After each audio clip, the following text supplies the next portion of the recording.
ಅಂದರೆ ಈಗಾಗಲೇ ಸುಮಾರು 6 ವರ್ಷಗಳಿಂದ 7 ವರ್ಷಗಳಿಂದ ಏನು ನನ್ನ ಮುಳಬಾಗಿಲು ತಾಲೂಕಿನ ತಾಯಂದಿರಿಗೆ ಓಂ ಶಕ್ತಿ ಪ್ರವಾಸವನ್ನು ನಾನು ಕೈಗೊಳ್ತಾ ಇದ್ದೆ.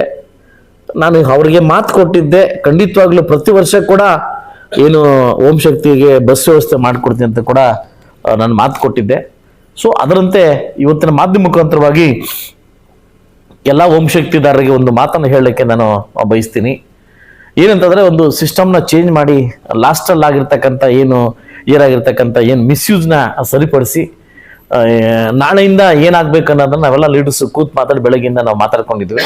ಅದರಿಂದ ಅನೌನ್ಸ್ಮೆಂಟ್ ಮಾಡಲಿಕ್ಕೆ ಇವತ್ತು ಮಾಧ್ಯಮ ಮುಂದೆ ಬಂದಿದ್ದೀನಿ.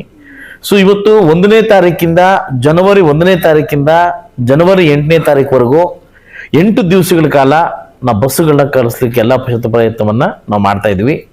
ಸೊ ಅದರಿಂದ 8 ದಿವಸಗಳ ಕಾಲ ಯಾವ ಊರಿಂದ ಬೇಕಾದರೂ ಪ್ರವಾಸವನ್ನು ಹೋಗ್ಬೋದು. ಸೊ ಆದರೆ ಒಂದು ಕಂಡೀಷನ್ ಏನಂತಂದರೆ, ಇದೇ ತಿಂಗಳು 28ನೇ ತಾರೀಕು ಒಳಗಡೆ 27ನೇ ತಾರೀಕು ಒಳಗಡೆ ನೀವು ಯಾವ ಊರಿಂದ ಹೋಗಬೇಕು ಅನ್ನೋದನ್ನ ನಮಗೆ ನೋಂದಾಯಿಸ್ಬೇಕಾಗುತ್ತೆ. ಇಲ್ಲಿ ಏನಾಗಿದೆ ಅಂತಂದರೆ, ಫ್ರೀ ಅಂದಿದ ತಕ್ಷಣ ಏನು ಮಾಡ್ತಾರೆ, ನಾಳೆ ಹೋಗ್ಬೇಕಾದ್ರೆ ಇವತ್ತು 3 ಬಸ್ ಬೇಕು ಅಂತ ಹೇಳ್ತಾರೆ. ಇದೇನಾಗಿದೆ, ಮಕ್ಕಳಿಗೆ ಎಕ್ಸಾಮ್ ಟೈಮ್ ಇದು, ಮಕ್ಕಳಿಗೆ ತುಂಬ ತೊಂದರೆ ಆಗ್ತದೆ. ಅದರಿಂದ ಲಾಸ್ಟ್ SFS ಅವರು ಕೂಡ ನನ್ನ ಮೇಲೆ ವಿರೋಧವಾಗಿ ಗಲಾಟೆ ಮಾಡಿದ್ರು, ಬಸ್ಸಲ್ಲೆಲ್ಲ ಎಲ್ಲ ಕಳಿಸ್ಬಿಟ್ಟಿದ್ದೀರಂತ. ಸೊ ಅದ್ರ ಪರವಾಗಿ ನಾನು DC ಮತ್ತು ನಮ್ಮ ಇಲ್ಲಿ ಶಾಖಾ ವ್ಯವಸ್ಥಾಪಕರ ಹತ್ರ ಮೀಟಿಂಗ್ ಮಾಡಿ ನನ್ನ ಹತ್ರ ಎಲ್ಲ ಅಗ್ರಿಮೆಂಟ್ ಮಾಡಿ, ಸೊ 1ನೇ ತಾರೀಕಿಂದ 8ನೇ ತಾರೀಕುವರೆಗೂ ನಮ್ಗೆ ಎಷ್ಟು ಬಸ್ಸು, 1ನೇ ತಾರೀಕು ಎಷ್ಟು ಬಸ್ಸು, 2ನೇ ತಾರೀಕು ಎಷ್ಟು ಬಸ್ಸು, 3ನೇ ತಾರೀಕು ಎಷ್ಟು ಬಸ್ಸು ಅಂತಂದ್ರೆ, ಸೊ ಖಂಡಿತವಾಗ್ಲೂ ಆ ಬಸ್ಗಳನ್ನ ಕಳ್ಸೋಕ್ಕೆ ನಾವು ಪ್ರಯತ್ನವನ್ನ ಮಾಡ್ತೀವಿ. ಸೊ ಅದೇನಪ್ಪ ಅಂತಂದ್ರೆ, ಖಂಡಿತವಾಗ್ಲೂ ಅದು ಯಾರೇ ಆಗಿರ್ಬೋದು, ಹೆಂಗೆ ಇರ್ಬೋದು. ಸೊ ಸಡನ್ಲಿ ಫೋನ್ ಮಾಡಿ ಬೆಳಗ್ಗೆ ಬಸ್ ಬೇಕು ಅಂತ ನಮ್ಮ ಕೈಲಿ ವ್ಯವಸ್ಥೆ ಮಾಡ್ಲಿಕ್ಕೆ ಆಗೋದಿಲ್ಲ. ಈ ಕಡೆ ನನ್ನ ಮಕ್ಕಳನ್ನು ನೋಡ್ಬೇಕಾಗುತ್ತೆ, ಈ ಕಡೆ ನಿಮ್ಮನ್ನು ನೋಡ್ಬೇಕಾಗುತ್ತೆ. ಅದಕ್ಕೆ 27ನೇ ತಾರೀಕೆ ಲಾಸ್ಟ್ ಆಗುತ್ತೆ ಬುಕ್ಕಿಂಗು. 27ನೇ ತಾರೀಕು ಒಳಗಡೆ ಎಲ್ಲ ನನ್ನ ಏನು ಓಂ ಶಕ್ತಿ ನನ್ನ ತಾಯಿಂದಿರು ದಯವಿಟ್ಟು ನಮ್ಮ ರಘುಪತ್ ರೆಡ್ಡಿ ಅವ್ರ ಹತ್ರ ಫೋನ್ ಮಾಡಿ ನೀವು ರೆಕಾರ್ಡ್ ಮಾಡ್ಕೊಳ್ಳಿ, ಅಂದರೆ ಬುಕ್ಕಿಂಗ್ ಮಾಡ್ಕೊಳ್ಳಿ ಅಂತ ಹೇಳ್ತಾ ಇದ್ದೀನಿ. ಬಟ್ ಇವತ್ತು ಕಂಡೀಷನ್ ಏನಂತಂದರೆ, ದಯವಿಟ್ಟು ಯಾರೂ ಸಮುದ್ರಕ್ಕೆ ಸರಿ ಹೋಗುವಂತಿಲ್ಲ, ಯಾವ ಭಕ್ತಾದಿಗಳು ಕೂಡ ಸಮುದ್ರಕ್ಕೆ ಹೋಗುವಂತಿಲ್ಲ. ಸೊ ಅದರಿಂದ ನೇರ ಬರಬೇಕಾಗುತ್ತೆ. ಯಾಕಂದರೆ ವಾಯುಭಾರ ಕುಸಿದಿಂದ ಅಲೆಗಳು ಸ್ವಲ್ಪ ದೂರ ಹೆಚ್ಚಾಗಿ ಬರ್ತಾ ಇದೆ. DC ಅವ್ರ ಪರ್ಮಿಷನ್ ಕೂಡ ನಾನು ಕೂತಿದ್ರು. ನಾನು ಈಗ ಬೆಳಗ್ಗೆ DC ಹತ್ರ ಮೀಟ್ ಮಾಡಿ ಬಂದು ಪರ್ಮಿಷನ್ ತೊಗೊಂಡು ಬರ್ತಾ ಇದ್ದೀನಿ.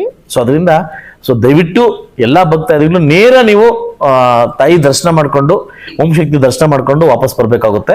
ಬೆಳಗ್ಗೆ ಬಿಟ್ಟರೆ ರಾತ್ರಿ ಮತ್ತೆ ಮಿಡ್ನೈಟ್ ಒಳಗಡೆ ನೀವು ವಾಪಸ್ ಬರಬೇಕಾಗುತ್ತೆ. ಸೊ 1 ದಿವಸ ಪ್ರವಾಸವನ್ನು ನಾವು ಮಾಡ್ತಾ ಇದ್ದೀವಿ. ನೀವು ಎಷ್ಟೇ ಬಸ್ ಕೇಳಿದ್ರು ನಾನು ಕೊಡಲಿಕ್ಕೆ ನಾನು ರೆಡಿ ಇದ್ದೀನಿ. ಸೊ ಆದರೆ ದಯವಿಟ್ಟು ಈ ಬಸ್ಸನ್ನು ಮಿಸ್ಯೂಸ್ ಮಾಡ್ಕೊಳಕ್ಕೆ ಹೋಗ್ಬೇಡಿ. ಲಾಸ್ಟ್ ವರ್ಷ ಆಗಿರ್ತಕ್ಕಂಥ ಘಟನೆಗಳನ್ನ ಮರುಕಳಿಸೋದು ಬೇಡ. ಶ್ರೀನಿವಾಸಪುರದಿಂದ ನೆಂಟರು ಕಳ್ಸ್ಕೊಳ್ಳೋದು, ವಿಕೋಟಿಂದ ನೆಂಟರು ಕಳ್ಸ್ಕೊಳ್ಳೋದು, ಬಂಗಾರಪೇಟೆಯಿಂದ ನೆಂಟರು ಕಳ್ಸ್ಕೊಳ್ಳೋದು, ಆಂಧ್ರದಿಂದ ನೆಂಟರು ಕಳ್ಸ್ಕೊಳ್ಳೋದು, ಇಲ್ಲಿಂದ ಹೋಗತಕ್ಕಂಥ ಕಾರ್ಯಕ್ರಮ ದಯವಿಟ್ಟು ಮಾಡಕ್ಕೆ ಹೋಗ್ಬಿಡಿ. ಅದಂದ್ರೆ ನಾನೊಂದು ಮಾಡಿದ್ರೆ ನೀವೊಂದು ಮಾಡ್ದಂಗೆ ಆಗ್ತದೆ. ದಯವಿಟ್ಟು ಇದು ಓಂ ಶಕ್ತಿಗೆ, ಆ ತಾಯಿಗೆ ರೆಸ್ಪೆಕ್ಟ್ ಕೊಡ್ತಕ್ಕಂಥ ನಾವೆಲ್ಲ ಮಾಡಬೇಕಾಗುತ್ತೆ. ಅದರಿಂದ ನೀವೆಷ್ಟೇ ಬಸ್ಸುಗಳು ಕೇಳಿದ್ರು ಕೂಡ ನಾನು ಕೊಡ್ಲಿಕ್ಕೆ ರೆಡಿ ಇದ್ದೀನಿ. ಆದರೆ 1ನೇ ತಾರೀಕಿಂದ 8ನೇ ತಾರೀಕು ನೀವೆಷ್ಟೇ ಬಸ್ ಹಾಕಿದ್ರು ಕೂಡ ನಾನು ಬಸ್ ಕೇಳಕ್ಕೆ ರೆಡಿ ಇದ್ದೀನಿ. ಯಾಕಂದ್ರೆ ನಮ್ಮ ಡಿಪೋದಲ್ಲಿ ಇಲ್ಲ ಅಂದ್ರೆ ಕೂಡ ಬೇರೆ ಕಡೆ ತರಿಸ್ಕೊಡಕ್ಕೂ ಅಂತ ಪ್ರಯತ್ನವನ್ನು ಮಾಡ್ಬೇಕಾದ್ರೆ ನಂಗೆ ಟೈಮ್ ಬೇಕಾಗುತ್ತೆ. ಸೊ ಅದರಿಂದ 27ನೇ ತಾರೀಕು ಒಳಗಡೆ ಯಾರ್ಯಾರು ಬುಕ್ಕಿಂಗ್ ಮಾಡ್ತೀರಿ ಅವ್ರಿಗೆಲ್ಲ 1 ದಿವಸ ಪ್ರವಾಸಕ್ಕೆ ನೀವಾಗಲೇ ನಾವು ಸಿದ್ಧವಾಗಿದ್ದೀವಿ. ನಾವು ಕೊಟ್ಟಿರ್ತಕ್ಕಂಥ ಮಾತು ಯಾವತ್ತೂ ತಪ್ಪುವಂಥ ಜನ ಎಲ್ಲ ತಪ್ಪೋದು ಇಲ್ಲ ಅಂತ ಹೇಳಕ್ಕೆ ಇಷ್ಟಪಡ್ತೀನಿ. ಆದರೆ ಹಾಕಿರ್ತಕ್ಕಂಥ ವ್ಯವಸ್ಥೆಯನ್ನ ಮಿಸ್ಯೂಸ್ ಮಾಡ್ಕೊಳ್ಳೋಕ್ಕೆ ಹೋಗ್ಬೇಡಿ, ಕೆಟ್ಟದಾಗಿ ಬಳಸ್ಕೊಳ್ಳೋಕೆ ಹೋಗ್ಬೇಡಿ ಅಂತ ಒಬ್ಬ ಶಾಸಕನಾಗಿ ತಮ್ಮ ಹತ್ರ ಮನವಿ ಮಾಡ್ಕೊತೀನಿ.